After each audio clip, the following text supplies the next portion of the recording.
Alright guys, so we just got done with the JP broadcast and I made a little bit of a mistake. I kind of overestimated how long it was going to take them to actually get into the goodies. So as soon as I went live, they revealed the servant and then canned the entire live stream. So I was like, well, I guess I'll play a little bit of FGO, I'll grind a little bit of Summer 6 because I don't want to just be live for like 11 minutes. But for everybody that was able to make it out, I hope you guys enjoyed the small live stream over there. But yeah, we have the new servant and we kind of have a decent idea of what this event is going to look like, and I'm personally very excited, although I imagine a lot of NA players probably don't care too much about this because this looks like it's actually going to be following up Summer 8, and if you didn't play Summer 8 on JP, this event might not mean a lot to you, but I have very high expectations for this servant. Now, before we start getting into this and I start filling you guys in on some of these deets and what it might mean, make sure you leave a like on the video and you subscribe to the channel for that daily FGO content, as your boy is back in full swing.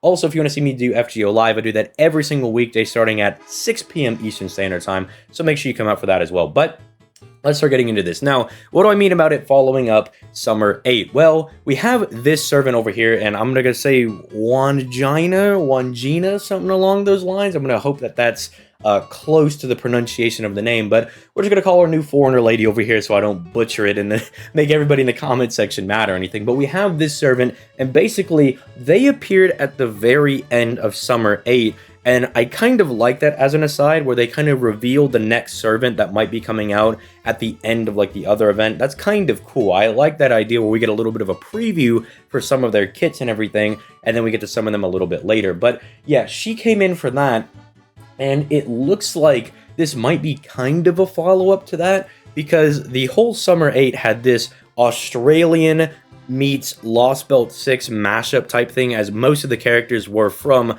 Lost Belt 6, and Nasu kind of said that he was also going to come back to write it, and it functionally kind of became Lost Belt 6 Part 2. But then we have this unit coming in here, and it looks like she might be kind of leading from that event into this event. Now, the only thing is that this says World Tour, so I don't know how, much that's going to tie into her, but then again, she is this, well, she's not even really an Australian deity, she's more of a Aboriginal deity.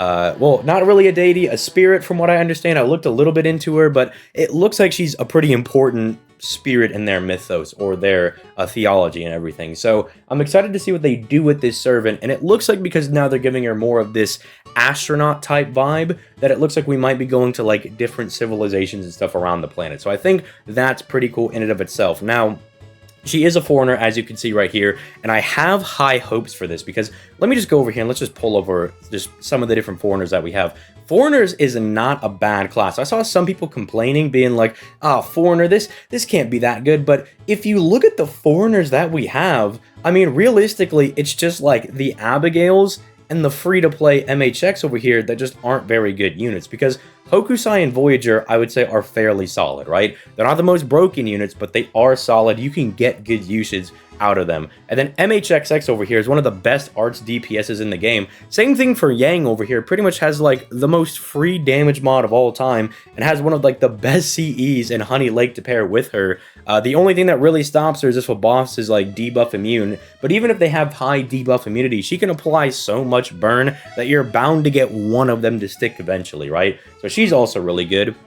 Van Gogh is really nice. She's a very, very strong, just curse quick lady, right? I don't really know how to describe her in one easy fashion, because she's kind of like a support meets like Super Orion in the same vein. I don't know. She's a very wonky unit to describe, but she's just really good, and she's super fun to use.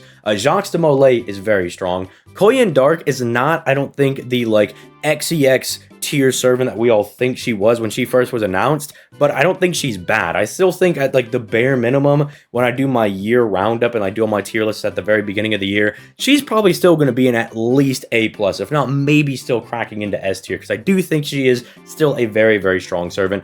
Kukulkan is busted. She is like broken beyond belief. And then Naria, this is the only one that I really can't comment on because I need a little bit more time to actually use her, because unfortunately towards the end of Summer 8 and when I got back from my vacation, I got really busy with personal matters, so wasn't really able to test her out super effectively. But the foreigner class is very strong, and I'm hoping, and this is just my own personal hope, I hope that she'll either be like if they do make her a farmer, I hope she could be a very strong quick farmer, right? Because if you look at this, we've got two exceptionally strong Buster AoE foreigners over here. We've got two really good quick ones. We don't really have a really good AoE arts one. I mean, Hokusai is good, but I would say she has more applications in, say, CQ's type content, right? Because of how her, kit effectively works.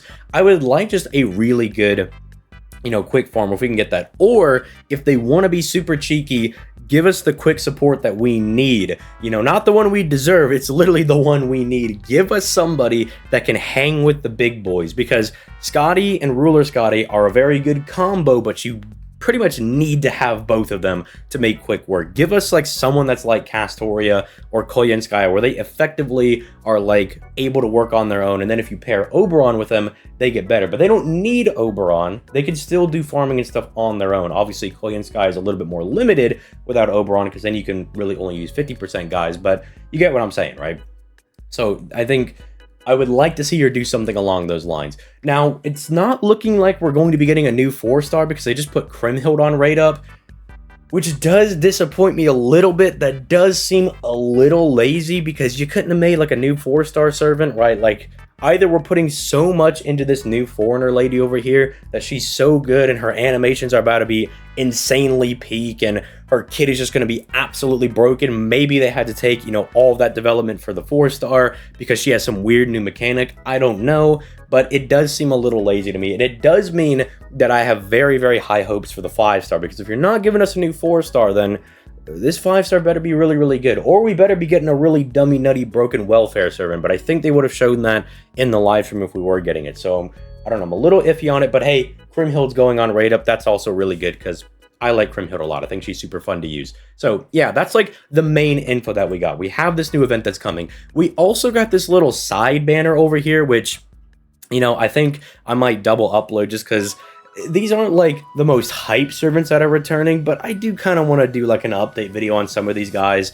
I used to really, back in the day, every time a servant came back on rate up, I started doing videos talking about them, being like, is this person still good? And I slowed down on that a little bit because I didn't want to have like 3 videos on Benny Enma coming out like once a year or something, right? But then I was like, you know what, new people will see it, and then they get buffs, and the meta changes and everything, so I probably should go back to doing more videos on these people. It's just there's also a lot of discussions I want to do, and sometimes I'm like, one video a day, I don't have enough videos like to make, I have too much content to make and not enough days, right? Kind of like, that's kind of the problem. But I was like, let me just start double uploading or something, right? So maybe later today, or I don't know, on Monday, I might do just videos on each one of these guys or something along those lines, because I do want to talk about all of them, especially Tamatomo. I never got to do my full comparison video between him and the other AoE at Buster Archers, so I can't wait to give my thoughts on that one. But yeah, obviously I don't think you should really summon on this banner until we actually find out what this unit does, and you should be able to do that because this is going to be dropping on the 20th. That's going to be on Wednesday. This is going to be here until the 28th. So even if you really want Ibuki, or I guess if you really want Tamatomo, you can wait till like kind of one of his last days on rate up over here, and then go ahead and decide if you want to summon on him, right? Benny Enma, no, she goes over here until what, the 24th? So yeah, you have time to summon on all of them is what it looks like. Yeah, so you have time. If you really want one of these guys, you can wait to see how good this new unit's going to be. Aside from that, we did get new CEs that were announced on here. That's kind of cool. Who is this? Hold on. Who is this? I can't tell who this is. Bruh. Don't even let me pull it up. Oh, who is that? Is that Kukulkan? Because who else has, like, shiny green hair like that? I can't... If that's not Kukulkan, I want to be very flabbergasted. But I do like this. I like this. This is a very, very good Jacques de Molay CE. If only I wasn't absolutely terrified of this server. But you guys will find out about that during Halloween on NA. But anyway, let me know your thoughts in the comments down below. What kind of servant do you think she'll be? Do you think she'll be a self-buffer like, say, Super Orion? Do you think she'll be a really good support? Do you think she'll be an Omni support? A general card support, or maybe something different? Or do you think she'll just be a DPS servant? Let me know all that in the comments down below. We do have an NP animation if that helps you, speculate on that if you want to go check that out from the live stream. But like always, leave a like, comment, subscribe, all that good stuff, and I will catch you guys in the next one. Peace!